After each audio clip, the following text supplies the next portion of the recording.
briefly about Brainy, we were founded in 2022 in Switzerland.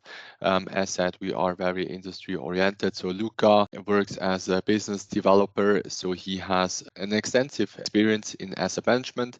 He has started his career in infrastructure investments and moved on to asset management in a business development role, and has there seen quite a bit of the industry, how the theme in ESG involved in general, but also how ESG became a topic in every discussion they had with their clients, and as such he decided to dive into the topic as well.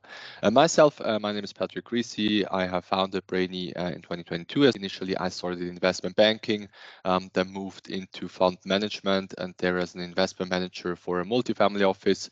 I had to incorporate ESG into our investment strategies. As such, I had used the tool quite often and decided to really like this practical experience integrated into our prep material, because we think it's very relevant that you don't only learn the theoretical aspects, but the practical aspects as well. So together we have completed more than 6 exams. So obviously the CFA ESG certificate and the GARP sustainability and climate risk certificate, but we have completed this as well with the CFA charter, the Gaia. So having said that, let's dive into the proven prep strategies.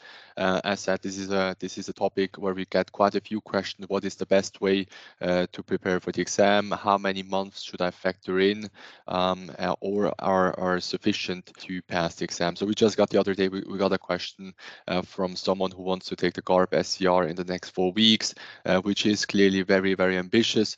But given the candidate has already taken the CFA ESG certificate, it is doable. But in general, we recommend that you allow for 2 to 6 months of preparation. This clearly depends on your schedule, so how much time you want to dedicate during the week, how much time you can dedicate on the weekends, and this will clearly help you to put in the necessary work to make it through the exam. So the second point obviously is commit to disciplined learning.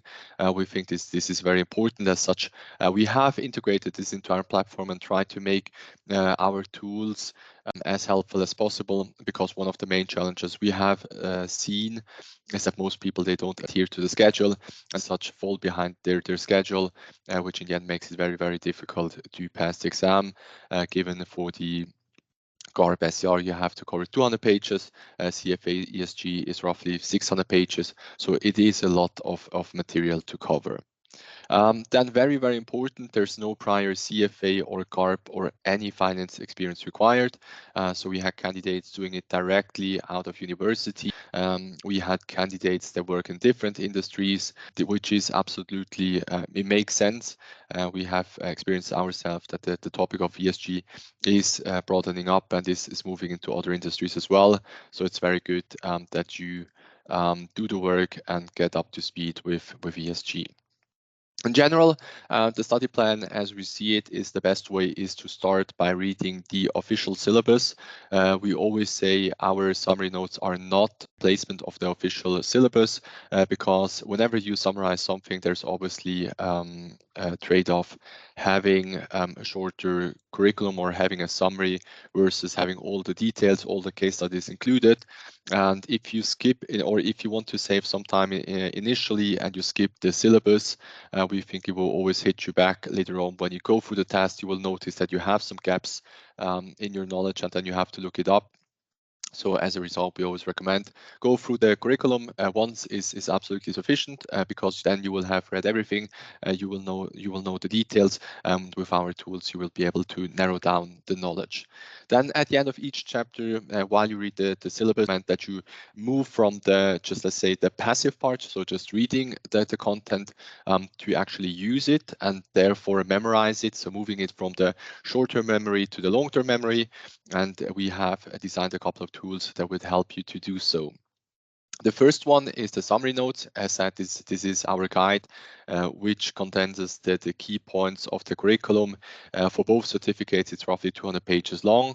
Actually for the GARP SCR, it's a bit shorter, but the idea is really like to highlight all the points you need to know, so you don't need to write a summary yourself. So this should act like a guide which you always use alongside the curriculum, just to make sure that all the knowledge is sorted and then that you're able to distinguish the different concepts. As you have gone through the chapter, we think it's very important to nail down the content, process it actively.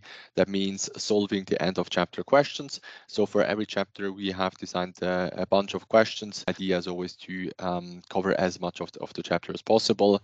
You will have answer keys. So whenever there's something you don't know, we have referenced it to the original curriculum, and you will have the possibility to look up the information yourself. We tend to say it's best to highlight some questions you struggled with. So we always have a tool where you can bookmark questions, and I think this is especially helpful for later on if you want to go through the questions again, and then you have the topics where you struggled a bit, and you can create this kind of custom tests. Then you will do this chapter by chapter. So after you have completed all the chapters and all the tests for each chapter, we think now it's a time to fill the gaps. Meaning, obviously, when you have read the curriculum just once, you will obviously have some gaps, and that's okay. So you just need to make sure that you fill them over time, so that these gaps, they don't appear during the actual exam. So as said, you can create this customized test with this bookmarked questions, but in general, it's just very good that you realize where you have your gaps, and then you fill them over time. Then while you fill the gaps, you will always have our summary notes at hand. There we have left by intention some space. So whenever you think there's something missing or something you want to highlight or note, then you will have the opportunity to note this in the summary notes. So in the end, you don't need to work with the actual curriculum, but only with our summary notes and the Q bank. Then 3 to 4 weeks before the exam, we think that that's very, very important. You only have a couple of mock exams. So if you use our material, we will provide 2 mock exams, and then you tend to have 1 mock exam by the actual exam provider. So don't shoot too early. So make sure you wait until the end, until you have completed as much of the curriculum as possible. You have filled all the gaps. So because now you're moving into a different stage. The different stage is you really want to mimic exam conditions, because you have to stay focused for more than 2 hours, and this is something we rarely do. So we have noticed that a lot of candidates, they struggle staying concentrated this long period. So really try to get used to actual exam, and they're able to score well. Again, you will notice that you will have some knowledge gaps. This is absolutely fine.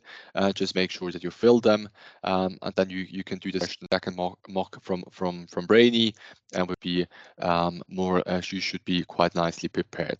Then 2 to 5 days before the exam, it's really game time. So we think it's only then it's time to to solve the actual mock exam. So be it by the CFA Institute or GARP, because this is the closest thing you can get to the actual exam. So really make sure that you have experienced to stay ready for more than 2 hours, that you have filled all the gaps, and you're able to perform during the exam.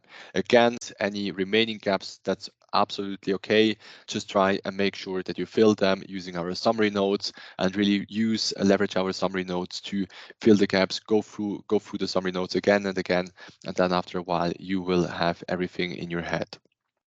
Then 1 day before the exam, and we think this is very, very important, make sure that you familiarize yourself with the exam day, so you know how the systems work, whether your computer works. Fortunately, we had some candidates that mixed up the timing of their exam, so they missed it. Another one we had noticed that is that they didn't check whether their computer works with Prometric. So we really recommend that you make sure that your corporate firewall does not block you from taking the exam. Then when you have summarized yourself with the exam, relax, you are ready, save your energy, and then you will be ready for the exam. You have put in all the hours. Just make sure you're well rested, so the next day you're ready to perform.